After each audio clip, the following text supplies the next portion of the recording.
aller au-dessus de Champagnole, au-dessus d'un endroit qui s'appelle Siam. Alors, on va voir s'il y a des éphémères qui s'envolent, qui sont au-dessus de l'eau. Auquel cas, ça devrait normalement déclencher une activité de la truite, donc des gobages.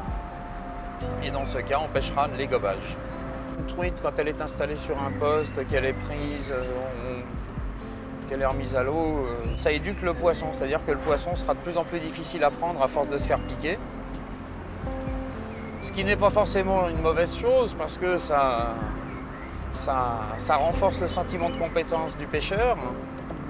Plus le poisson est difficile, plus le pêcheur est content parce que plus il a l'impression de bien pêcher.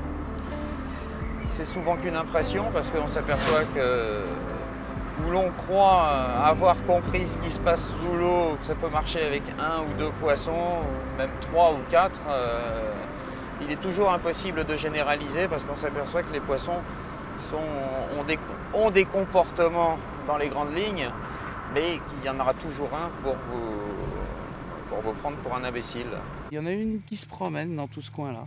C'est un poisson qu'il faut pêcher en nymphe et qu'il est préférable de pêcher de loin parce que de loin elle ne te voit pas. Bon, c'est vrai que là elle a vu les masses des voitures, donc elle est allée se planquer, mais on la voit régulièrement.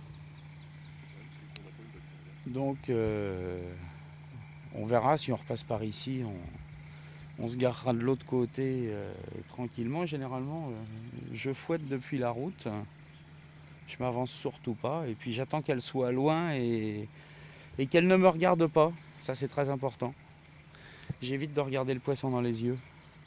J'ai l'impression que ça a une incidence sérieusement. Ouais. Ouais, je regarde le poisson souvent du coin de l'œil.